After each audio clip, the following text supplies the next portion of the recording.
Precisamos contar a história da forma transformadora que ela é. Agora é a hora de ouvir os povos indígenas. Enquanto pessoas de todo mundo têm medo de um fim de mundo, nós, povos indígenas, sabemos o que é isso.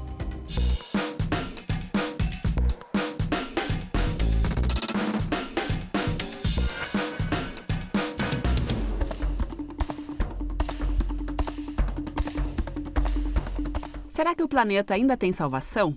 Ou estaremos apenas contando os dias até a humanidade destruir o próprio lar? Será que o novo livro de Greta Thunberg pode ajudar a frear a exploração levada a cabo pelos ricos e poderosos? O que aprendemos da natureza e como podemos difundir a sabedoria dos povos indígenas? O Camarote 21 traz exemplos da Noruega, do Brasil e dos Camarões, onde uma linda utopia se encontra em construção. Vamos para a África, no sudoeste dos Camarões. Na cidade costeira de Kribi, um futuro melhor está em construção. Aqui, a floresta tropical faz parte da bacia hidrográfica do Rio Congo, a segunda maior área de florestas do mundo depois da Amazônia. Às margens desta floresta está sendo construída a aldeia Warka. O nome vem de uma árvore africana em torno da qual tradicionalmente a comunidade costuma se reunir. O objetivo do projeto é oferecer um local onde as comunidades possam viver em harmonia com a natureza, valendo-se tanto de materiais tradicionais quanto de tecnologias antigas e novas. Mas o centro da aldeia Warka não é uma árvore, e sim uma torre capaz de coletar e filtrar até 25 mil litros de água condensada e das chuvas. No meu país, os Camarões, a água é muito importante e é um recurso escasso. Percorremos longas distâncias para conseguir água potável. Por isso, queremos proporcionar acesso à água potável às comunidades afetadas, como os Begieles e outras também. Uma família Begiele se instalou bem ao lado das obras. Como foram expulsos da floresta, poderiam ser um dos primeiros grupos a se mudar para a aldeia Warka, assim que ela for concluída. No futuro, espera-se que entre 8 e 10 famílias de diferentes comunidades vivam juntas no vilarejo. Estamos felizes com o projeto e é por isso que nos estabelecemos aqui. E também por um futuro melhor para as crianças. Assim como em muitas outras regiões do país, os jovens aqui não vão à escola porque têm que ajudar suas famílias. Por exemplo, buscando água para as necessidades diárias. Para isso, muitas vezes andam horas percorrendo quilômetros pela floresta. Além das longas caminhadas, outros desafios comuns são a falta de higiene e os riscos à saúde. O desmatamento e a expansão urbana destruíram o habitat dos Begiele, impedindo seu acesso à água limpa.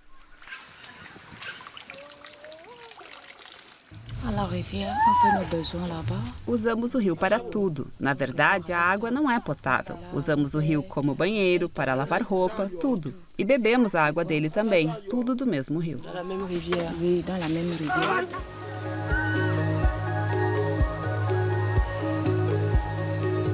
A aldeia Warka quer tornar as condições de vida da população mais sustentáveis. As obras começaram em 2019. Quem assina o projeto é o arquiteto italiano Arturo Vittori. Ele já trabalhou em projetos de assentamento em pesquisa espacial e está familiarizado com as condições ambientais mais extremas. Na África, como arquiteto nos Camarões, tenho mais oportunidades para trabalhar com materiais naturais. Em um país menos industrializado, somos obrigados a buscar tecnologias alternativas. Elas são alternativas para nós, mas aqui são tradicionais. Nesta região, as pessoas ainda vivem em casas de pau a pique feitas de bambu, madeira e terra. Tradicionalmente, as casas dos povos da floresta têm tetos feitos de folhas, e a aldeia Warka foi inspirada neste tipo de construção. Aqui, as folhas das palmeiras de ráfia são tecidas em painéis e colocadas sobre uma estrutura de madeira para formar o telhado. As habitações são projetadas para famílias de até 10 pessoas. No meio da sala haverá um local para fazer fogo. A ideia é que a fumaça evite a umidade e mantenha os insetos afastados. Será uma casa em plena floresta tropical e muito próxima ao modo de vida dos Beijele, que já habitam a floresta desde tempos imemoriais. No entanto, estima-se que 4 milhões de hectares de floresta tropical são desmatados no continente africano todos os anos. Uma destruição com consequências dramáticas que afeta a todos. Para os Beijele, o impacto é imediato.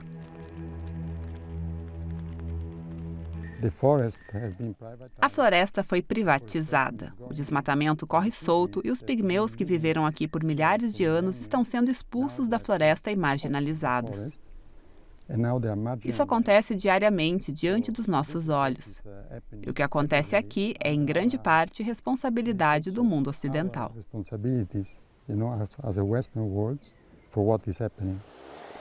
A Aldeia Warka não quer apenas criar novos espaços de convívio, mas também formar profissionais, por exemplo, em jardinagem e marcenaria. Aqui deve surgir um local no qual pessoas e natureza possam conviver em harmonia e de forma autônoma. Um projeto piloto de arquitetura sustentável, mas também de um modelo de sociedade. Precisamos oferecer educação a todos. É fato que algumas pessoas já vêm com conhecimento prévio, mas a maioria dos participantes do projeto chegam com muito pouca informação técnica. Então, não se trata apenas de construir casas, pontos de captação de água e de plantar flores, e sim de oferecer formação profissional a uma juventude que possa futuramente se tornar independente. Essa é a meta maior dos idealizadores do projeto. Uma utopia à beira da floresta. Mas quais as perspectivas para aqueles que até então estavam acostumados a viver dentro da floresta? Como se dá esse convívio?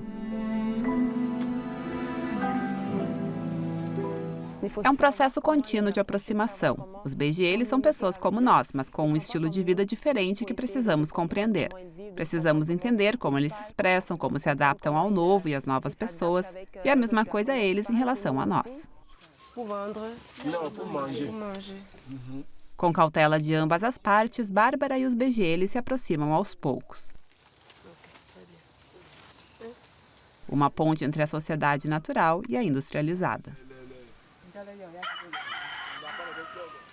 Bom, se é para vivermos todos juntos, eles também precisam aprender a viver como nós.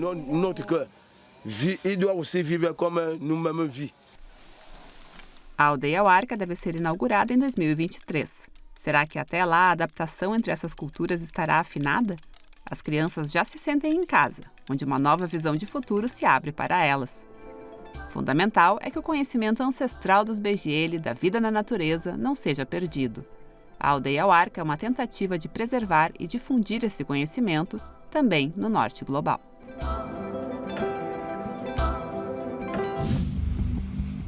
O desmatamento e a exploração em escala global afetam todos nós. É o que aponta o novo livro da ativista ambiental Greta Thunberg.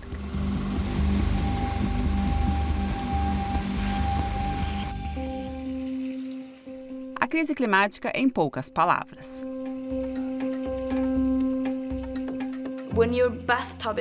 Quando a sua banheira está transbordando, você não vai atrás de um balde nem de toalhas para minimizar o dano. O primeiro passo é fechar a torneira. E é isso que precisamos fazer. Mas não é o que fazemos. Ao contrário, seguimos abrindo a torneira cada vez mais. Seguimos liberando cada vez mais gás carbônico na atmosfera. Nós ainda estamos fingindo que podemos resolver essa crise sem ter que mudar nada. Fingimos que conseguiremos resolver essa crise dentro do sistema existente. E assim vamos negando a dimensão dessa crise. Nós conversamos com Greta Thunberg em Estocolmo, uma entrevista de mínimo impacto ecológico, realizada à distância por chamada de vídeo. Para tal, contamos com o apoio de uma equipe de filmagem local. Greta não quer que ninguém tome um avião para ir falar com ela sobre seu novo livro. O Livro do Clima, de Greta Thunberg, trata da maior crise da humanidade. Escrito em conjunto com cientistas de diversas áreas, como o economista Thomas Piketty, com climatólogos do sul global e com escritores como a canadense Margaret Atwood. O livro traz reflexões científicas atuais, sem deixar de abordar nosso fracasso histórico na questão climática e apontar os possíveis caminhos que nos restam. A mensagem central, para manter nossa civilização, será necessário mudar nossa economia e o nosso estilo de vida de forma fundamental. Nosso sistema atual é baseado na premissa de que precisamos crescer todos os anos. É esperado que se extraia mais da natureza para que a sociedade produza mais e consuma mais. E isso é algo que excede os limites do planeta. Nós não podemos crescer infinitamente nem extrair infinitamente se vivemos em um planeta finito. Isso simplesmente não faz sentido. Um novo sistema que nos liberte do estado enebriado do hipercapitalismo desenfreado? Difícil de imaginar.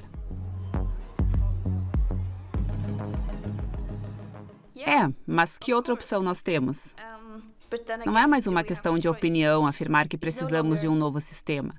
De acordo com o relatório de emissões da ONU, a produção mundial de combustíveis fósseis prevista para 2030 é o dobro do que seria plausível para se manter a elevação da temperatura global dentro do limite de 1,5 graus.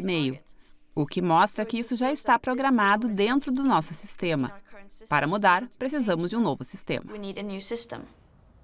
Tentativas de frear a catástrofe climática com recursos do próprio sistema capitalista existem. Um exemplo é o chamado crescimento verde, ou seja, o crescimento econômico sem emissões viabilizado por novas tecnologias. Mas para Greta se trata de autoenganação. Por um lado, porque ainda não dispomos de tais tecnologias em quantidade suficiente. Por outro, porque tais narrativas acabam servindo para maquiar estratégias de greenwashing, a lavagem verde de empresas e governos. Então, que alternativas temos? O livro do clima apresenta os pré-requisitos para um sistema menos exacerbado. Uma coisa é clara, precisa ser algo completamente novo. E o trabalho mais pesado terá de ser feito por aqueles que até agora mais usufruíram. Se você parar para pensar, é absurdo que deixemos uns poucos privilegiados tirarem vantagem do sistema, sacrificando as gerações atuais e futuras, enquanto garantem os próprios delírios e acumulam riqueza. E nós sabemos quem são essas pessoas. Sabemos que empresas são essas. Precisamos cobrar que elas assumam responsabilidade. O mínimo é fazer com que elas paguem sua dívida e compensem toda a destruição que já causaram.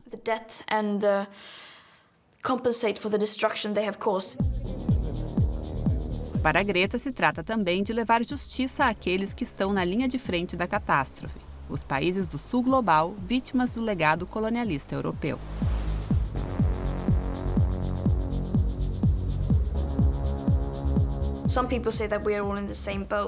Algumas pessoas dizem que estamos no mesmo barco. É óbvio que isso não é verdade. Estamos todos na mesma tempestade, mas não no mesmo barco. Muitos falam que estamos vivendo uma nova forma de colonialismo, estamos vivendo a colonização da atmosfera, o que coloca ainda mais pressão sobre aquelas populações já afetadas por uma exploração histórica. As coisas só pioram. Crises e desigualdade social estão profundamente conectadas, e a crise climática só potencializa isso. Greta Thunberg escreve: precisamos reconhecer as crises globais como sintomas de uma crise maior, que é a da sustentabilidade. Essa é a questão que precisamos resolver. Disso dependerá a paz e a nossa sobrevivência.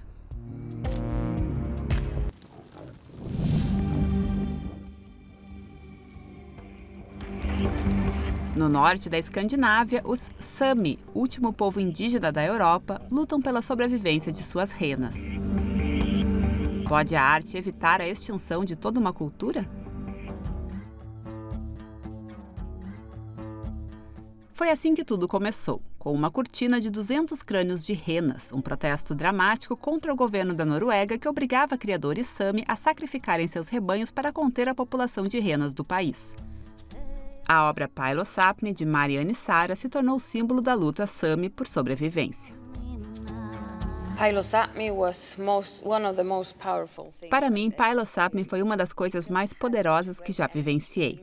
A obra tinha uma energia incrível, ela concentrava um luto pessoal imenso, raiva e desespero, meus, da minha família, mas também de toda a nossa comunidade. E uma importante parte de Pilo Sapmi foi justamente quebrar o silêncio e informar o público sobre nossa realidade. Na Bienal de Veneza de 2022, Marianne Sara exibiu outra obra tematizando as renas norueguesas.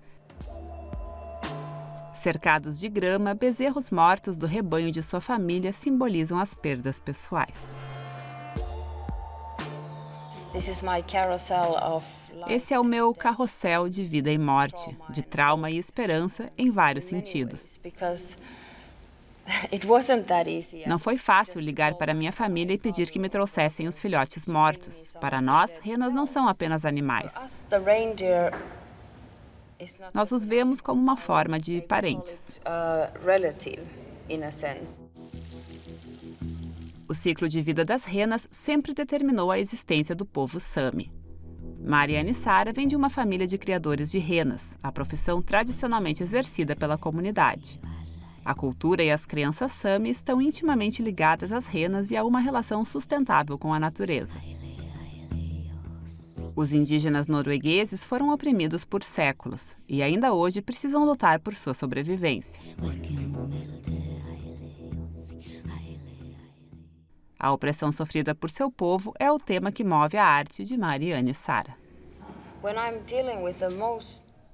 Quando tenho que lidar com temas difíceis e severos como esses, tão pessoais e profundos, sinto a necessidade de eu mesma me expor para demonstrar quão sincera é a minha mensagem.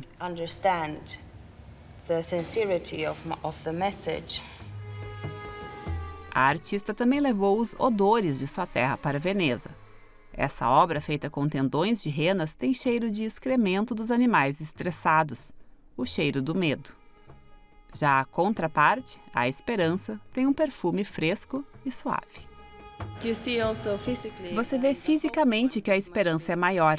Isso é importante. Vida e esperança.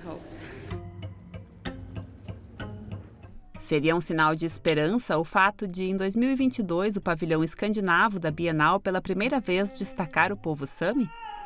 Ao lado de Mariane Sara, vê-se os trabalhos da finlandesa Paulina Feodorov e do sueco Anders Suna, 3 artistas que se veem como ativistas políticos.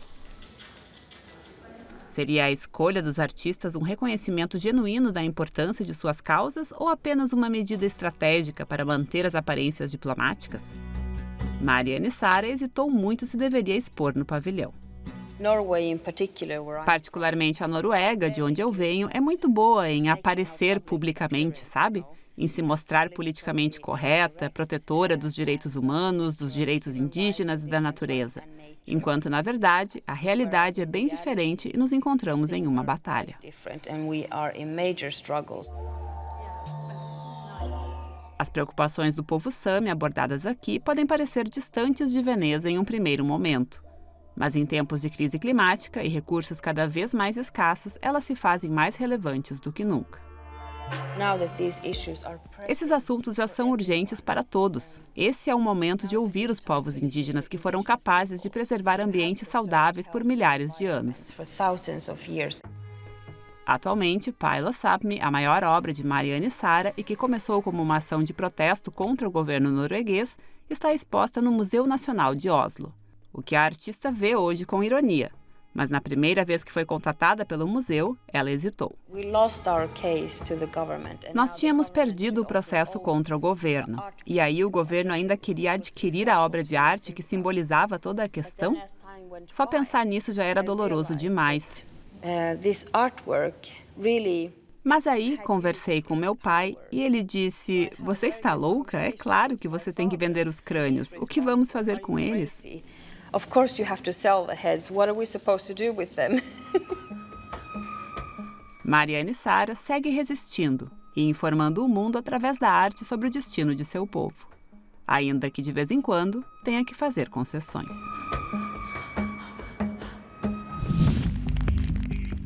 A floresta queima. Em 2022, o desmatamento e as queimadas na Amazônia bateram tristes recordes.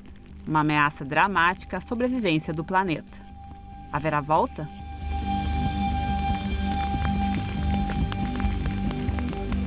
Manaus, a cidade industrial em plena floresta tropical. Aqui, onde a paisagem natural e a urbana se encontram, vive Emerson Pontes, artista trans com formação acadêmica em biologia.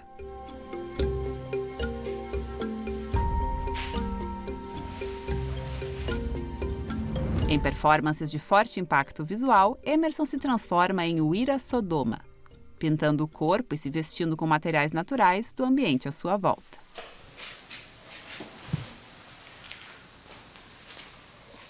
Isso aqui são palhas da palmeira buriti, que é uma planta d'água. Nossa. Então eu fico pegando em mato, lembrando de água, lembrando de bicho. E é bom. Aqui é um manequim, então estou experimentando uma roupa, uma peça, experimentando como se eu me visse. Emerson nasceu em Santarém, na região amazônica do Pará. Da infância em contato direto com a natureza, veio mais tarde o interesse profissional pela biologia. Na arte, Emerson conecta o conhecimento acadêmico com a experiência espiritual, bem como o ativismo ambiental e questões de gênero. No papel de Uira Sodoma, se reinventa constantemente, assumindo sempre novas formas. A Uira tem muitas caras, né? Cada foto, cada cara é uma história e são infinitas as histórias, né? A se contar. Aqui conta algumas histórias sobre o Rio Negro, sobre o direito e a importância dos mistérios, as diversidades, os segredos. Histórias, por exemplo, sobre a pulsão humana de desbravar o desconhecido e que acaba levando à exploração e destruição. Como o Uira, Emerson retorna às raízes e conduz o olhar da ciência ocidental e eurocêntrica para os povos indígenas.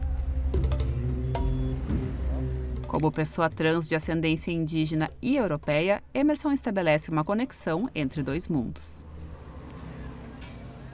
Então, o meu trabalho ele denuncia essas questões, essas violações à vida, não somente a degradação, a violação ambiental, mas também as violações sociais, humanas, né? Fazendo um paralelo direto entre esses mundos. Emerson Pontes tinha 5 anos de idade quando a família se mudou para Manaus. Emerson desfruta das vantagens da vida urbana, como o acesso a bens de consumo, mas nunca abandonou o contato com a natureza e com os seus ancestrais indígenas. Voltou, né? Eu sou um desses indígenas, né?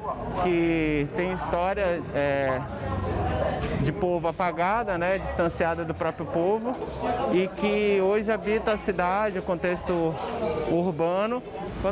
É importante que os mundos e o próprio Brasil lembre-se que quando se pensa em indígena, existem muitos contextos, né? Do que é ser indígena hoje no século XXI em Brasil. Emerson teve a sorte de ter um professor que compartilhava do mesmo entusiasmo pela natureza que ele. Daí veio sua motivação para estudar biologia. Hoje, Emerson incentiva os jovens transmitindo este conhecimento em oficinas de instituições culturais e ONGs para a proteção da Amazônia. E curso 4 anos de uma graduação em biologia, me formo bióloga, passando por múltiplas experiências, não somente acadêmicas, que estuda as coisas vivas como objetos. Para Emerson, a arte é uma tentativa de representar a interconectividade do mundo. No papel de Uira Sodoma, Emerson combina conhecimento de estudo da ecologia, conhecimento espiritual ancestral e a experiência de uma pessoa não binária. É a conexão entre várias formas de existência. Grande parte dessas crises climáticas, espirituais, políticas, sociais, ambientais que vivemos hoje é porque nós temos ouvido só nós mesmos humanos. O Uira quer nos conectar com a totalidade do mundo.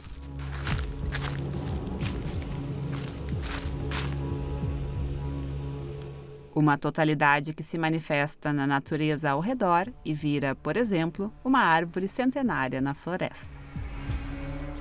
A arte como forma de ritual e ativismo. Muitas vidas que precisam e que merecem ser ouvidas para que permaneçam vivas. Todo o mundo permanecerá vivo. Nenhum futuro será possível se não passar pela Amazônia. Nenhum futuro.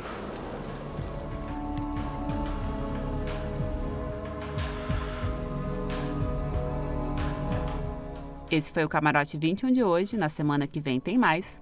Até lá!